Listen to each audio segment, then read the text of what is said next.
tactics of how to enforce the genocide.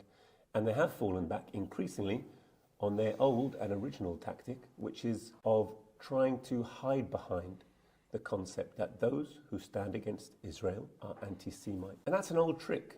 It's an old trick that goes back to the very founding of the Zionist entity, the Zionist state, the Israeli settler colony. There's quite a nice quote from an Israeli minister. She was being interviewed in 2004 on Democracy Now!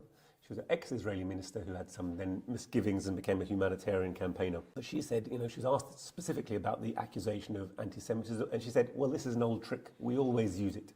Whenever anyone in Europe makes criticism of Israel, we bring up the Holocaust. Whenever anyone in the United States, criticizes Israel, we call them an anti-Semite. It's an old trick. So it's not new. And therefore it brings us back to this question, what is anti-Semitism? What is the IHRA definition? So, we want to send our solidarity to the Fulton 24. They are under extreme repression. We've seen that Palestine Action has been made an illegal terrorist organization. At the very same time that they were celebrating, the suffragettes and their direct action, they were making illegal our modern-day suffragettes of the Fulton 24, who are heroically putting themselves on the line to try and stop this genocide. Then on the other hand, there's repression of the Palestine demonstrators. We've seen people being lifted off the streets for that in a serial manner. Myself and other comrades in the room have been victim of that.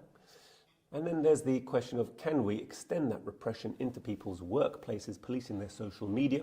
And we've seen very, obvious hand-in-glove working. New, if you like, leverage of the Zionist establishment, the Zionist activist groups working hand-in-glove with the state agencies and the government very directly to act as a new kind of political police of the people in Britain.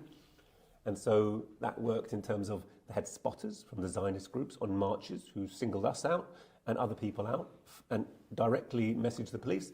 The police directly arrested them and instigated proceedings against them. But we've also seen it the other way around. We've got other comrades in the room who've been targeted for their social media. Our book, if someone can get me a copy of the book, that'd be great, actually. The Zionism book and the Imperialism in the Middle East book. But our books were singled out. People who've displayed those on social media have been visited by the police and targeted at home for criminal action. Others of our members have been referred to Prevent, so for action of youth at school. So this book, which explains the origin of Zionism.